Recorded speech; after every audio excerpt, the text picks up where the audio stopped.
Hem, J'avoue que je sais pas trop par quoi commencer.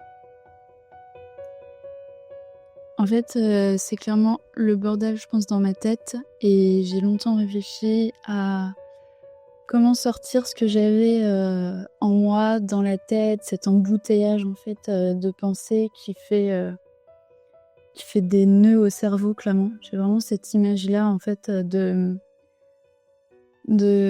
pensées qui sont sur des autoroutes, en fait, mais en même temps, il y a des ponts, il y a des tunnels, des routes qui se croisent et en fait, les pensées qui continuent, d'avancer, à toute vitesse et à des moments, il y a des bouchons, il y a vraiment des embouteillages.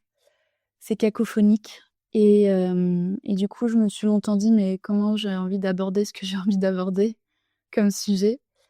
Et donc j'ai décidé maintenant d'en parler un peu, manière très librement, donc comme ça, je vous invite, dans dans mon esprit. Ça me fait beaucoup penser au documentaire sur, l'acteur Robin Williams, Come Inside My Mind. C'est un peu ça, sauf que lui, il vous invite dans son esprit, d'humoriste, d'une personne extrêmement douée dans l'improvisation et du coup, c'est quoi l'esprit d'une personne qui fait de l'impro? Moi, je vous invite dans mon esprit qui est plutôt lié qui est lié à quoi? Qui est au terme hypersensibilité, même si je vais revenir dessus parce que j'aime pas ce terme-là, mais je pense que c'est ça et je crois que j'ai envie de faire un peu de la pédagogie sur ce qu'on entend derrière ce terme-là, parce qu'on peut vite y mettre tout et n'importe quoi et tout le monde peut se dire hypersensible, sachant que c'est vrai, je pense. C'est-à-dire que tout le monde est sensible et c'est juste que, certains sont connectés à cette sensibilité, d'autres moins. Mais en soi, l'être humain est quand même un être, hypersensible, de base.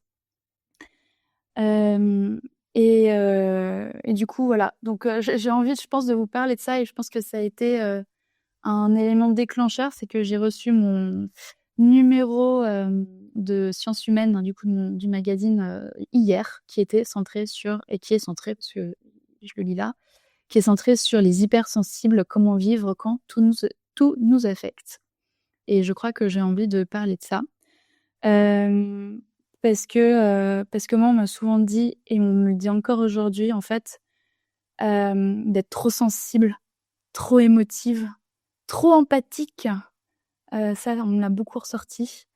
Hem et en fait, le trop, il devient un trop plein, clairement et ça, en fait, moi, je me suis construite en pensant que justement c'était trop et c'était pas bien et personne m'a dit, mais un jour, qu'en fait, c'était une richesse.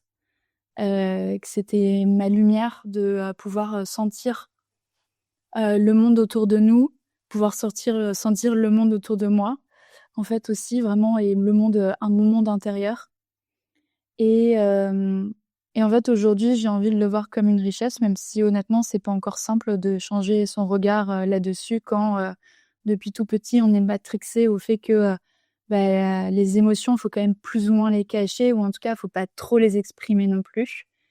Parce que les émotions, c'est ce qui te mène à être dans dans un ce trop plein, en fait et du coup, à savoir pas gérer et qu'en société, il faut savoir gérer ses émotions et je pense qu'on a oublié que les émotions, c'est ce qui nous permet de nous connecter les uns aux autres, en tant qu'être humain et c'est ça la beauté même de notre espèce, c'est-à-dire notre espèce Homo sapiens, même si évidemment, il y a énormément de mammifères qui, ont également les mammifères ont des émotions et se connectent les uns aux autres, par rapport à ça aussi. Mais nous, en fait, par contre, on a eu malheureusement l'intelligence de se déconnecter de cette nature profonde. Parce que, par exemple, les éléphants, en fait, ils se retrouvent ensemble pour pleurer clairement la mort, en fait, d'un éléphant de la communauté. Et en fait, ils se pensent même pas à ne pas le faire parce que ça fait partie de leur nature. Ça fait partie de quelque chose qui est inné et hem tout simplement, en fait. Et nous, je pense qu'étant trop intelligents, on a laissé trop de place à la raison et à l'intelligence, et on s'est déconnecté de ce qui est naturel chez l'être humain, de ce qui est spontané, ce qui est inné. c'est-à-dire nos émotions et nos émotions qui nous relient les uns aux autres. Et du coup, c'est pour ça que c'est plus presque un manifeste que je fais là, plutôt que de parler que de moi ou d'une expérience, mais c'est vraiment pour dire que, on est tous sensibles, on est on veut ou pas être tous hypersensibles ou avoir ce super pouvoir de sensibilité, mais en tout cas, c'est à nous de décider de le voir et de lui laisser sa place. Et dernièrement, j'ai entendu quelqu'un qui parlait justement, qui disait: «Bah, je suis pas hypersensible, je suis super sensible». Et ça paraît tout bête, mais je trouve qu'il y a, un poids, des mots qui est important, dans la compréhension de ce qu'on en fait. Et hypersensible peut être très vite connoté en mode, il y a des hypersensibles, ils sont un peu des outsiders, de la société, et après il y a tous les autres qui sont pas hypersensibles et donc on met les gens dans des cases. Bah, pas du tout. Et la personne, quand elle parlait d'être super sensible, j'ai trouvé ça vraiment beau et poétique parce qu'elle voyait ça comme un super pouvoir, à la portée de tout le monde, en fait. C'est aussi ça, comme je disais avant, à la portée de tout le monde. Et après il faut savoir, concernant l'hypersensibilité, que, en fait, c'est pas un fait, je crois. Alors là, je suis pas sûre, donc je suis pas experte, donc je vais pas dire quoi que ce soit, mais ça, c'est pas au même niveau que les personnes qui ont un TDAH ou des choses comme ça. Néanmoins, c'est ça qui permet de remettre le mot sensibilité au cœur de tout ça, plutôt que le hyper, mais c'est lié au sens, en fait. Et moi, ça, maintenant que j'apprends à comprendre ce qu'on met derrière sensibilité ou supersensibilité ou du coup, bah, hypersensibilité, même si c'est un peu galvaudé, bah, en fait, j'arrive à faire des connexions avec comment moi je fonctionne. Et heu et donc, à moins être, dure avec moi-même et moins être dure avec les autres parce qu'en fait, on sait expliquer.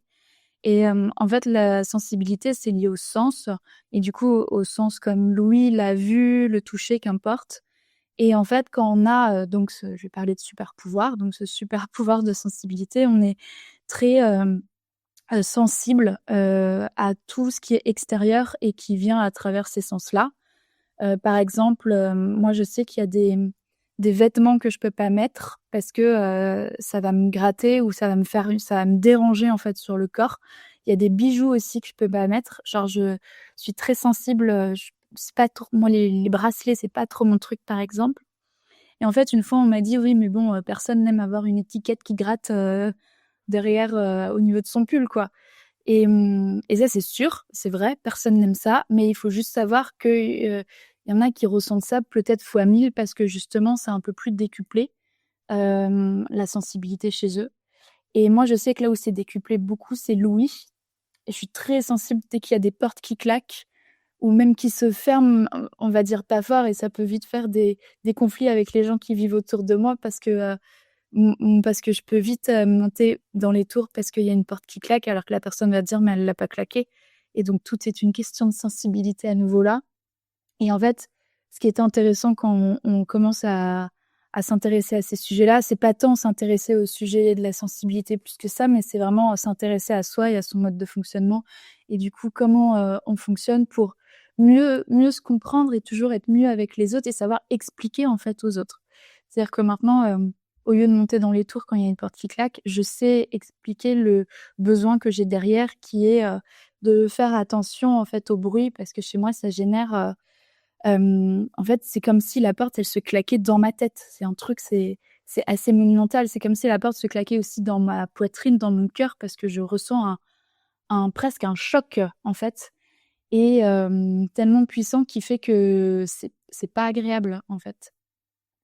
Donc il y a vraiment cette idée d'être très lié, en fait, au sens. Et il y avait, quelqu'un, justement, c'est, un auteur qui s'appelle Fabrice Midal, qui dit qu'à la préhistoire, en fait, les personnes justement, très sensibles, elles, ou en tout cas très connectées à leur sensibilité et donc à leur sens, étaient considérées comme les vigies, parce qu'elles savaient percevoir aussi les dangers, avant les autres, comme si elles avaient des antennes, en fait.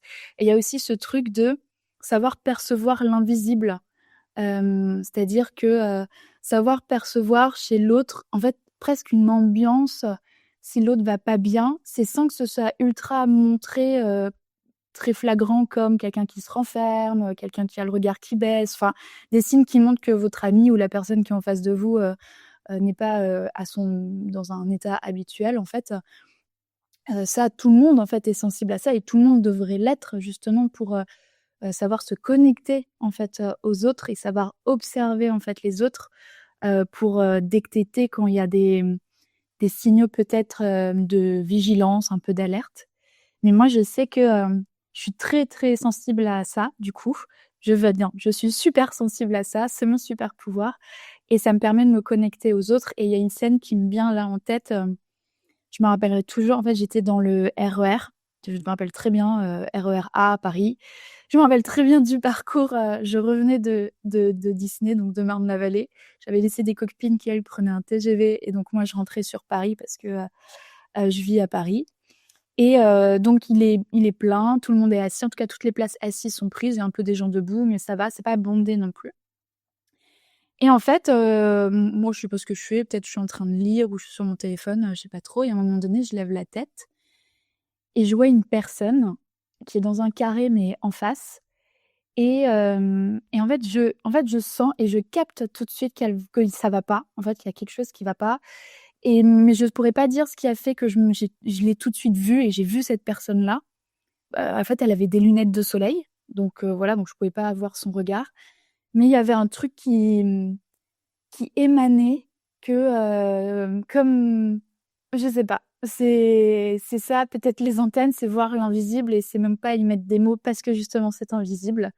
Mais en tout cas, mon intuition m'a pas joué, de faux tours parce que, j'ai remarqué à un moment donné en fait que, bah, je pense qu'elle pleurait en fait, sauf qu'elle avait pas de larmes en fait, ça se voyait pas, elle avait ses lunettes de soleil, mais elle était pas bien, elle regardait par la fenêtre, elle était côté fenêtre et je vois à un moment donné qu'elle cherche dans son sac, vraiment, elle sort plein de trucs et tout et je la vois qui parce que je continue de l'observer, mais moi je trouve ça fou que personne la voyait en fait, mais et je la vois désemparée et je pense qu'elle a pas trouvé quelque chose en fait et je le capte, c'est vraiment je l'ai senti et donc moi j'allais sortir en fait après et en gros j'ai pris un paquet de mouchoirs que j'avais dans mon sac et je lui ai donné et je lui ai rien dit, je lui ai dit: «Tenez, c'est pour vous».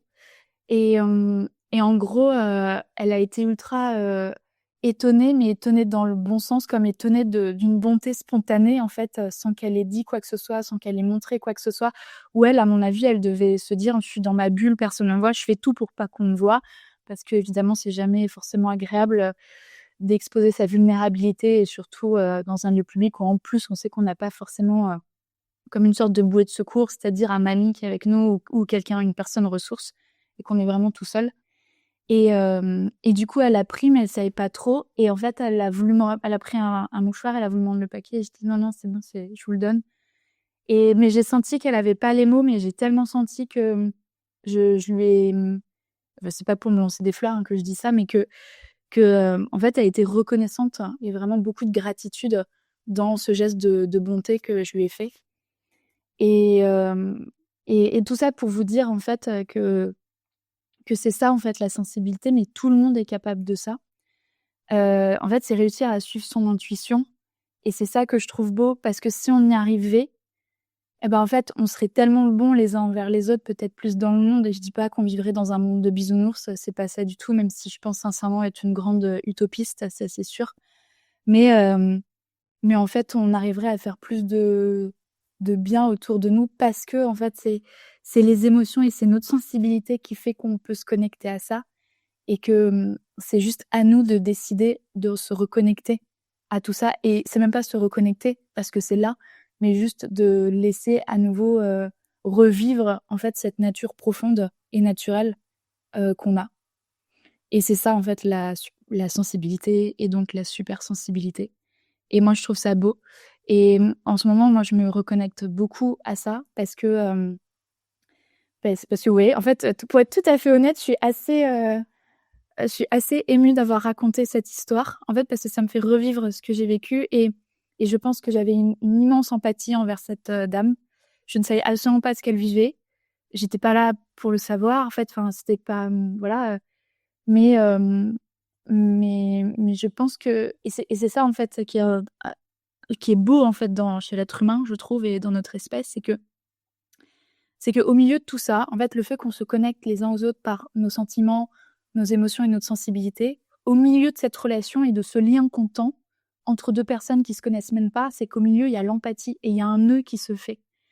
Et il y a un nœud fort, et c'est ça que je trouve beau, c'est vraiment réussir d'une manière ou d'une autre à se mettre à la place de l'autre, un tant soit peu, en fait.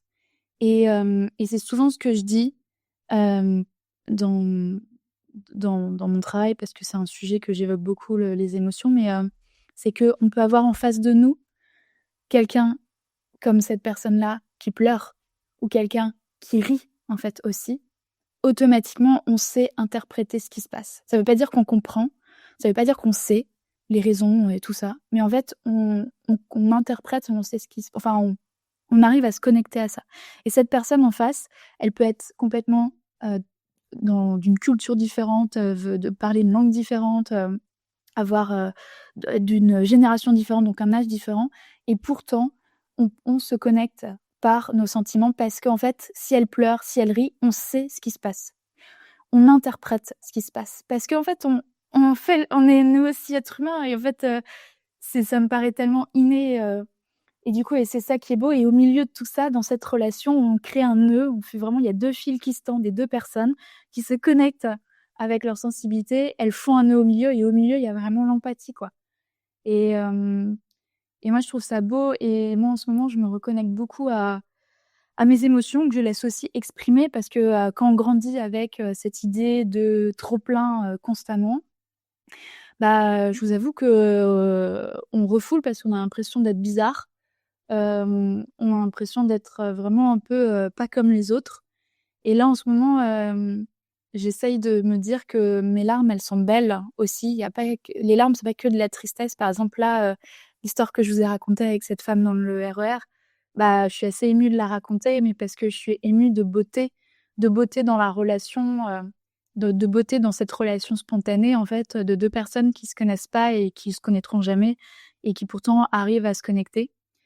Et donc j'essaye de plus en plus de laisser exprimer ce qu'il y a à s'exprimer, notamment si ça vient par, des larmes, et j'essaye aussi de me dire que les larmes, c'est de la beauté, pas que de la tristesse. Parce que moi, je pense que, moi, personnellement, je sais que les larmes montent facilement quand il y a de la tristesse, en fait, de manière, un peu, classique, on va dire. Mais je sais que je suis quelqu'un aussi, quand on me met en colère, même si ça arrive, vraiment jamais, mais quand je me mets en colère, moi, la colère peut s'exprimer par des larmes de rage, en fait. Et après, je sais que, alors là, la beauté, en fait, il y a vraiment, je trouve, il y a une émotion, qu'on il y a pas de mots, en fait, à cette émotion. C'est Moi, j'appelle ça la beauté, juste de la beauté, en fait, et ben, en fait, je vais aussi pleurer pour ça, quoi. Et ça me fait penser aussi à un autre exemple, alors là, je conseille à tout le monde, mais je sais pas si vous avez regardé la série Empathie sur Canal+, qui est en ce moment une série franco-québécoise, très, très belle. Et justement, moi, j'ai tellement pleuré, parce que il y a juste de la beauté dans les relations. Il y a des choses extrêmement dures dans cette série aussi, mais il y a des personnages tellement beaux, ouais, genre, j'ai même pas les mots. Mais en parler, en fait, et repenser à tout ça, ça me fait revivre, et étonnamment, ça me fait du bien, parce que, je trouve qu'on n'est jamais assez vivant, et ça, en fait, on nous le dit, en fait, hein, c'est justement la chanteuse, Zao de Zagazan, pardon, qui dit ça, dans toutes ses chansons, et notamment quand elle avait gagné, je crois, un prix aux Victoires de la musique, elle disait: «Mais on n'est jamais assez sensible parce qu'on n'est jamais assez vivant». Et c'est ça qu'il faut se rappeler, plutôt que se dire que pour vivre, et vivre en harmonie, il faut, cacher ses émotions, ses sentiments, ou alors il vaut mieux plutôt être un être de raison, en fait. Mais pas du tout, il faut juste trouver l'équilibre entre les 2. Ça veut pas dire qu'il faut, être qu'un être d'émotion, mais c'est trouver, l'équilibre entre tout ça. Et hem et justement, ça me fait penser à un autre truc. Alors là, après, je vais vous parler d'autres choses, justement des super sensibles, en fait, de comment ils réfléchissent, mais ils ont vraiment un esprit popcorn. Donc je vais d'abord donner l'idée la pensée que je voulais vous partager, après je vous parle de cet effet popcorn. Mais en fait, ça me fait aussi penser à il y a des scientifiques qui émettent l'idée, en fait, mais en fait, on s'en fiche de l'idée tant que ça. C'est juste, en fait, le chemin de pensée qui est intéressant d'observer.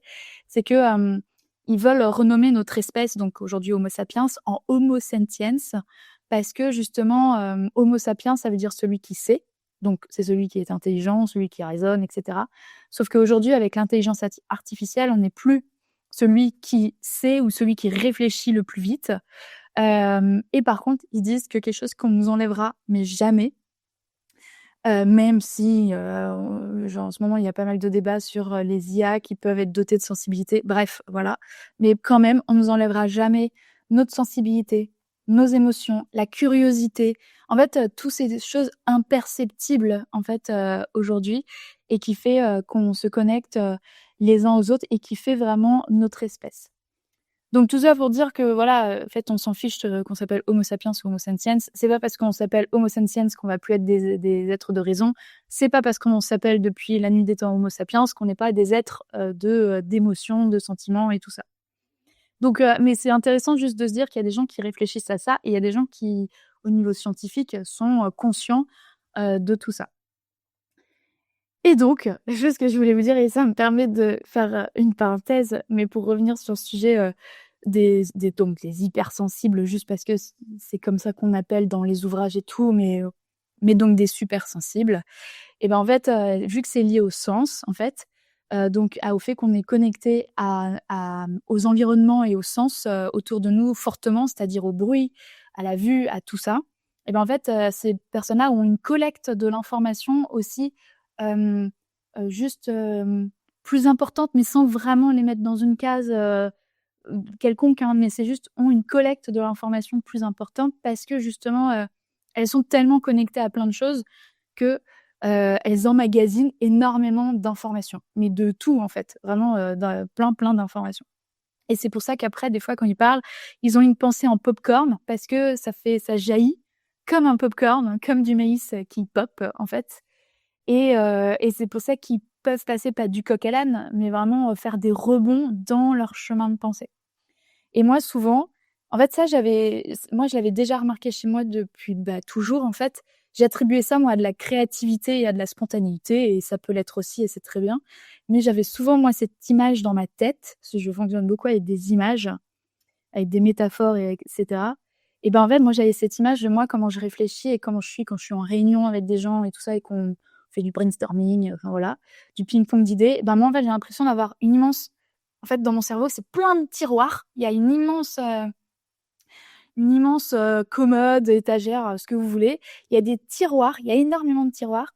Et en fait, j'ai souvent l'impression que ma créativité, ou en tout cas c'est comme ça que je vois, mais c'est plus les pop-up d'idées, ben j'ouvre des tiroirs constamment. Je fais constamment ça parce que je vais me dire ah oui, ça me fait penser à ça, j'ai vu ça à tel endroit, ah tiens, ça me fait penser à telle personne parce que je l'ai rencontrée à tel endroit, elle parlait de ça. Enfin, en fait, franchement, c'est une force parce que moi, en ce moment, je rencontre pas mal de gens et souvent, j'arrive à les mettre en lien avec des gens que j'ai même pas connus, mais juste que je me rappelle que j'ai rencontrés et qui parlaient de ça, etc. Et sauf que ça, c'est ultra fatigant, je trouve, parce que j'ai pas trouvé, moi, en tout cas, personnellement, le moyen de, à un moment donné, ok, on ferme tous les tiroirs et on se met en mode pause. En fait, j'ai l'impression que les tiroirs, je les ouvre constamment et que dans ma tête, en fait, c'est une pièce sans fond. Enfin, sans fond, il n'y a pas de mur, en fait. Voilà, il n'y a pas de plafond, il n'y a pas de sol, il n'y a rien. Et du coup, c'est des tiroirs constants et donc, et qui font que de s'ouvrir constamment et que je referme jamais. Et en fait, honnêtement, ça, c'est assez, j'allais dire énergivore, je sais pas si ça existe comme terme, mais ça prend pas mal d'énergie, ça, même si c'est honnêtement une force dans, dans la manière d'être créatif, etc. Et l'autre chose, en fait, chez les supersensibles, du coup, c'est que vu qu'ils collectent beaucoup d'informations, en fait, c'est des gens qui ont aussi beaucoup d'idées, mais qui procrastinent énormément. Qui peuvent procrastiner, mais parce que tout simplement, ils ont juste trop d'idées. En fait, bon, j'ai arrêté de parler au général, je vais parler de moi, et du coup, ça va être peut-être mieux. Mais en fait, moi, je sais que parce que j'emmagasine plein d'informations, et ben en fait, j'ai tout le temps des idées. En fait, dès que je fais un truc, ça me donne une idée de quelque chose. Par exemple, Je vais vous donner un exemple très concret, mais qui donne en fait lieu à des 1000 exemples qui sont identiques. En fait, il y avait une fois, j'écoutais un podcast sur Radio France et c'était Les Malheurs de Sophie qui étaient racontés. Voilà, je ne sais pas si vous connaissez le livre Les Malheurs de Sophie, mais voilà, c'était Les Malheurs de Sophie qui étaient racontés. Moi, j'étais trop contente de l'écouter en audio parce que c'est un livre qui a vraiment bercé mon enfance. Je me demande même si c'est pas le premier livre qu'on a lu, enfin vraiment en mode vrai livre. Et du coup, j'écoutais ça et tout. Et en fait, je me disais, oh là là, mais ça serait trop chouette d'avoir, par exemple, les histoires des Malheurs de Sophie en mode podcast, mais pour les enfants, mais accompagné également d'un livre, mais d'un livre qui serait plutôt un livre façon ardoise, c'est-à-dire où on tourne les pages, mais en même temps, c'est une ardoise, donc on peut dessiner au feutre et ça s'efface. Et en fait, le podcast, ça serait une histoire qui est racontée avec le livre à côté. Du coup, l'enfant écoute l'histoire et de temps en temps dans l'histoire, il y a des moments de pause et pour l'inviter à aller dans son livre et à dessiner. En fait, c'était pour inviter l'enfant à être acteur également de l'histoire, d'une manière ou d'une autre. Vous allez peut-être me dire, si vous avez des enfants, ça existe peut-être déjà, et c'est peut-être le cas. Mais du coup, c'est juste pour comprendre le chemin d'idées, comment ça germe chez moi. Et en fait, je me disais, ouais, par exemple, il y a une histoire dans Les Malheurs de Sophie à un moment donné où elle veut inviter ses amis à boire le thé, et du coup, dans la théière, elle va mettre l'eau du chien, de l'herbe qu'elle a pris par terre, peut-être des cailloux, enfin, elle va prendre n'importe quoi et ça va faire une bouillasse, en fait, dégueulasse. Et en fait, ça aurait été trop bien, moi, je trouve qu'à ce moment-là, on mette pause, la personne qui raconte l'histoire invite l'enfant à aller dans son cahier, en tout cas dans son livre, que dans le livre, il y ait déjà, par exemple, juste un dessin, une illustration de la théière avec une phrase, par exemple, qui dirait: «Et toi, qu'est-ce que tu mettrais dans cette théière pour faire le thé?» En gros, pour dire: «Bah voilà, Sophie, elle a mis ça. Toi, qu'est-ce que tu ajouterais?» Et là, l'enfant, il pourrait dessiner, je vais dessiner un escargot. Moi, j'ai envie de mettre un escargot dedans. Moi, j'ai envie de mettre des fleurs. Je vais mettre des fleurs, etc., etc. Et juste pour être plus acteur, en fait, dans l'histoire, et une histoire qui se renouvelle constamment parce que vu que ça serait un cahier façon ardoise, et ben en fait on peut effacer et tout le monde peut se l'approprier. Et ça peut être une belle occasion de faire ça aussi avec les parents, ça accompagner avec les parents, etc. Mais tout ça pour dire que, en fait, après moi j'ai cette idée elle me trotte dans la tête constamment, donc j'écris, je me dis: «C'est une trop bonne idée, j'en parle à un tel», etc. Et du coup, en fait, moi je suis très douée dans l'émergence des idées constamment, et faire foisonner, faire fleurir. En fait, je suis très dans l'intellect, dans l'imaginaire, et etc., dans les paroles, dans «c'est possible». Et après, s'il faut se mettre là maintenant, s'il faudrait faire ça, se dire: «OK, c'est vraiment une bonne idée, on le fait», et ben, en fait, je suis perdue parce que, c'est me demander de, hem, trop de en fait, ça me demande trop j'arrive même pas à mettre les mots, mais de rentrer trop dans des cases après. Trop, OK, genre, je dis des trucs au pif parce que je sais même pas comment on fait ça. Mais OK, il faut trouver un éditeur, faut trouver une illustratrice, faut après organiser l'audio, faut des comédiens, faut aussi du coup, faut un business plan, on paye qui, comment, quoi. Et en fait, c'est fou dans la tête. Je disais en intro que c'est un embouteillage de pensées et du coup d'idées, en fait, honnêtement. Et et en fait, je pensais que c'était ça qui me demandait beaucoup d'énergie, mais en fait, je crois pas parce que c'est mon mode de fonctionnement naturel, et c'est plutôt réussir à mettre tout dans des cases et après à suivre linéairement des étapes. En fait, ça me demande un temps, mais enfin, une énergie, mais de dingue. En fait, c'est assez, hallucinant, hem et c'est pour ça que enfin, ça me fait penser à ça aussi, mais c'est pour ça que les vacances, en fait, je sais pas comment font les gens, mais organiser des vacances, je ne sais pas faire. C'est, heu c'est assez, monumental, quoi. Je En fait, là, par exemple, on veut partir 2 semaines prochainement. En fait, on s'est dit qu'on irait au Maroc parce que en fait, j'ai besoin d'un truc simple où c'est simple, on prend juste l'avion, puis après à l'intérieur, en fait, je ne peux pas. En fait, c'est inimaginable pour moi de prendre du temps à déterminer un parcours et à organiser et à faire en sorte que faut trouver des hôtels là, faut se faire ci, faut faire ça. Enfin, en fait, genre, j'ai une phobie. Je pense que c'est même presque une phobie. Et c'est fou parce que j'étais pas comme ça avant. Alors, du coup, par contre, ce qui est assez hallucinant, c'est que dans le pro, je suis pas comme ça. Mais je pense que je dois être alors dans l'effort. Parce que dans la vie professionnelle, je pense que tout le monde vous dirait, ah, Lorena, premier truc qu'on dit, elle est organisée.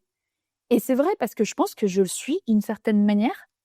C'est juste que je suis obligée de refaire à chaque fois un mode d'organisation parce que vu que ça me demande de l'énergie, il faut que je me dise: «OK, je mets à plat tout, donc OK, je fais ça, je fais ça, je fais ça, j'ai ça comme, chantier, et cetera».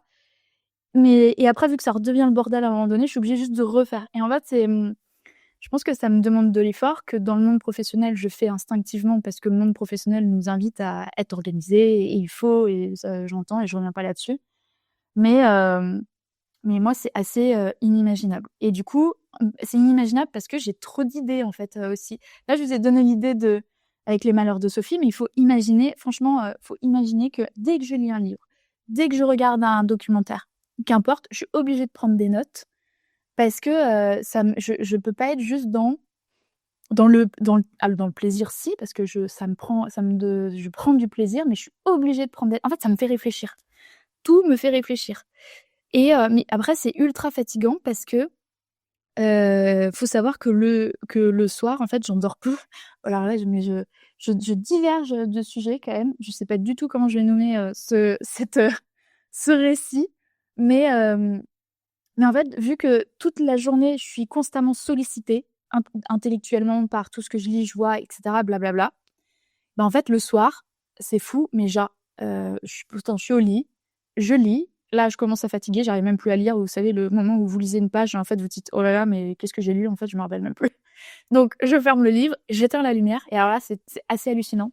Mais j'ai l'impression d'éteindre la lumière pour mon corps, pour lui dire: «On s'endort» et ben, en fait, ça fait tout l'inverse. Dans mon cerveau, ça allume une lumière qui dit: «Ah, c'est bon, maintenant on peut se reposer enfin parce qu'il y a plus aucune sollicitation, donc on peut complètement réfléchir et on peut complètement naviguer dans l'esprit. C'est bon». Et en fait, j'ai l'impression que mon cœur, il vit, en fait, j'ai l'impression d'être alors ça fait très, très, comment dire? Double personnalité, mais j'ai l'impression d'être 2 personnes, une qui est en fait, j'ai l'impression d'être mon corps et mon esprit. En fait, mon corps qui suit un rythme du corps, naturel, de la journée et cetera et après mon esprit qui lui se dit enfin: «Ah bah, c'est bon, on n'est plus sollicité, donc on peut complètement se laisser aller à réfléchir» et alors là, je pars dans des trucs le soir, la nuit, enfin c'est monumental quoi, enfin, et pourtant c'est pas des trucs qui me stressent, c'est pas ça du tout, hein, c'est pas je vais pas, c'est pas je pense pas au taf, c'est pas le taf qui me fait stresser tout ça, c'est juste que je continue de réfléchir. En fait, par exemple, là, si j'avais cette idée encore, là, maintenant elle est passée l'idée des Malheurs de Sophie et du livre pour enfants, mais je pourrais me dire: «OK, pendant la journée, j'ai pas eu le temps, en fait, vraiment d'y réfléchir. J'ai le temps d'y réfléchir, mais waouh, comme ça en mode, c'est trop cool, c'est trop fun».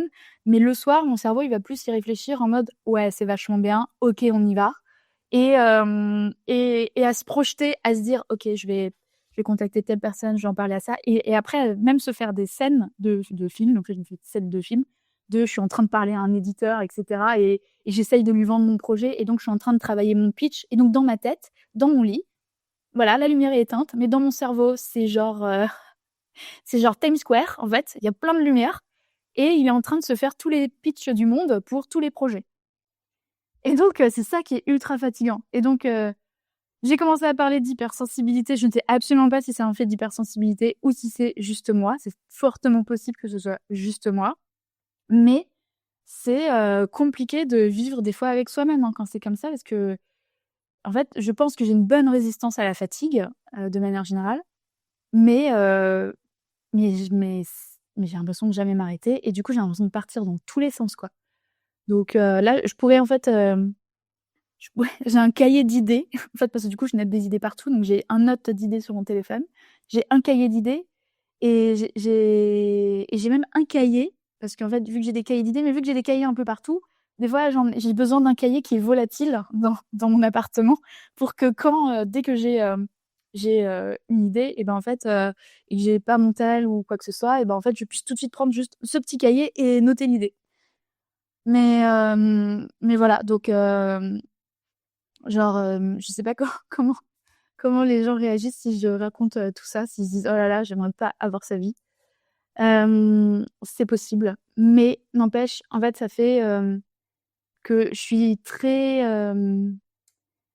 en fait, j'adore ça, avoir des idées et j'en ai plein pour les autres et ça, c'est cool, en fait et ça, c'est en fait, dès que quelqu'un a une idée, je peux lui transformer son truc en mode: «Han!»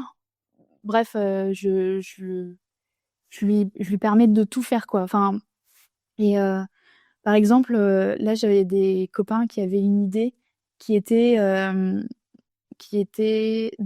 éventuellement de mettre des œuvres d'art dans des bureaux, en fait, et de faire une sorte de location d'œuvres d'art et cetera et dans cette idée que les bureaux puissent devenir des lieux, presque des lieux d'exposition et en fait, ils avaient juste cette idée-là, mais eux, ils s'étaient dit: «Ouais, c'est un bon business, pour X raisons, je sais pas quoi». Et en fait, moi, je leur ai transformé le truc et je leur ai fait des éléments de langage et je leur ai fait tout le pitch argumentaire, en fait. Je leur ai fait: «Ouais, écoutez, c'est une trop bonne idée parce qu'en plus là, vous tournez autour du fait qu'il y a plus beaucoup de télétravail ou en tout cas, on revient là-dessus. Donc il faut faire, revenir, les gens au bureau et ça fait mêler, en fait, la culture, ça permet de faire découvrir des artistes et après vous êtes, en fait, des experts d'exposition, c'est-à-dire que vous faites des expositions, vous trouvez des artistes en lien avec les valeurs de l'entreprise, en fait et de ce que l'entreprise veut partager et après ce qui est trop bien, c'est que ça peut être un outil managérial par la suite. C'est-à-dire que vu que les œuvres d'art sont en lien avec les valeurs de l'entreprise, ça permet d'être éventuellement un outil pour le manager pour faire passer des messages et donc dès qu'il y a un renouvellement, d'exposition, d'œuvres et cetera, ça peut être un bon moyen pour le manager d'aller faire, je sais pas moi, une réunion dans telle salle de réunion parce qu'il y a telle œuvre et ça permet d'aborder ce sujet-là, en fait. Enfin et du coup, je commençais à tisser des trucs qui sont peut-être trop nuls, hein, en vrai, hein. Enfin, moi, mes idées, elles sont pas super, à chaque fois, en fait, hein, pas du tout. Mais en fait, j'y crois tellement que, je suis dedans, en fait et mais sauf que je suis pas dedans dans des trucs concrets. C'est-à-dire que si après il y a quelqu'un derrière moi qui vient me faire un business plan, qui vient me parler de chiffres, qui vient me dire que ça existe déjà, qui vient me dire je sais pas quoi, bah, en fait, oui, ça tombe à l'eau et en gros, l'idée, elle est pas viable. C'est juste ça. Ça veut pas dire qu'elle est nulle, ça veut dire qu'elle est pas viable. Mais moi, en fait, j'adore les débuts d'histoire. En fait, je pense que c'est ça qu'il y a à retenir. J'adore, j'adore les débuts d'histoire, en fait. Genre, c'est pour ça que j'adore les idées parce que c'est des débuts de quelque chose et qu'après je peux vite, pas laisser tomber, mais c'est juste que, ça m'éclate moins, quoi, en fait. C'est tout et j'adore les débuts. J'adore construire au début parce que j'adore réfléchir, j'adore me documenter, j'adore lire et du coup, j'adore écrire et j'adore réfléchir. Je pense que c'est vraiment ça le truc et donc voilà, mais j'ai pas trouvé, de j'ai pas trouvé de métier pour ça. Je peux pas vendre des idées parce qu'elles sont pas forcément bonnes et du coup, j'ai pas trouvé, où je pourrais m'éclater à fond, en faisant ça. Donc ça, c'est pas simple parce que s'il y a bien un objectif dans la vie, c'est quand même enfin, en tout cas pour moi, de m'éclater tous les jours, et que les journées ne soient pas des corvées et je crois que j'en ai eu marre à un moment donné de me dire, chaque lundi, me dire: «Vivement vendredi» et que chaque dimanche, je me dis: «Oh non, non, oui, c'est déjà lundi». Donc voilà, mais je crois que je vais arrêter là parce que, je pourrais continuer longtemps et ça pourrait être un très bon exemple d'être dans l'esprit, d'une personne, super sensible et voir son fonctionnement. Mais je pense que je vais m'arrêter là. Je pense que c'est déjà un bon portrait de quelqu'un, comme moi. Et je vais essayer de m'atteler à trouver un titre, à tout ça.